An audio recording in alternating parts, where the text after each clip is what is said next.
வணக்கம். ராமநாதபுரம் மாவட்டம் பேராவூர் ஊராட்சிக்குட்பட்ட பேராவூர் வடக்கு குடியிருப்பு பகுதியில் சுமார் 200க்கும் மேற்பட்ட வீடுகளில் 1000த்திற்கும் மேற்பட்ட பொதுமக்கள் குடியிருந்து வருகின்றனர். அந்த கிராமத்தில் பல வருடங்களாக முறையான குடிநீர் வசதி மற்றும் சாலை வசதி, மின்சார வசதி போதுமானதாக செய்து தரப்படவில்லை என பலமுறை மாவட்ட நிர்வாகத்திற்கும் ஊராட்சி அதிகாரிகளுக்கும் புகார் மனு கொடுத்தும் இதுவரை எந்த நடவடிக்கையும் எடுக்கப்படவில்லை என புகார் தெரிவித்து நேற்றைய தினம் மாவட்ட ஆட்சியரை சந்தித்து மனு அளித்திருந்தனர். இந்த நிலையில் தங்களுக்கு காவிரி கூட்டு குடிநீர் திட்டத்திலிருந்து வரக்கூடிய தண்ணீரை ஒரு நாள் மட்டுமே பயன்படுத்தக்கூடிய நிலைக்கு தள்ளப்பட்டுள்ளதாகவும், அந்த நீரை பிடித்து வைக்கும் பொழுது உள்ளே புழுக்கள் வருவதாகவும் அவர்கள் வேதனை தெரிவித்துள்ளனர். மேலும் வடக்கு புதுத்தெருவில் இருக்கக்கூடிய 4 தெருக்களில் முறையாக சாலை வசதி இல்லாததால் மழைக்காலங்களில் இடுப்பளவு தண்ணீரில் செல்லக்கூடிய நிலைக்கு தள்ளப்பட்டுள்ளதாகவும் அவர்கள் வேதனை தெரிவித்துள்ளனர். அது மட்டுமல்லாமல் தண்ணீர் எடுப்பதற்கு சுமார் 2 கிலோமீட்டர் தூரம் தள்ளுவண்டிகளை வைத்து தண்ணீர் எடுத்து வரக்கூடிய அவலநிலைக்கு தள்ளப்பட்டுள்ளதாகவும் தெரிவித்து காலி குடங்களுடன் தள்ளுவண்டிகளை சாலையில் போட்டு தண்ணீர் வேண்டுமென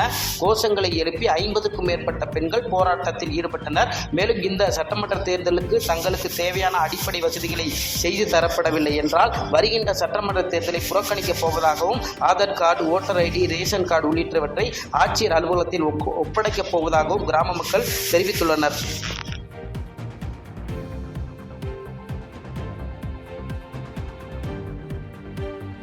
செய்திகளை உடனுக்குடன் தெரிந்து கொள்ள கீழ்கண்ட கேபிள் மற்றும் டிடிஎச் நெட்வொர்க்குகளில் எம்நாடு செய்தி தொலைக்காட்சியை காணுங்கள். பாதகம் செய்பவரை கண்டால் நாம் பயம் கொள்ளலாகாது பாப்பா.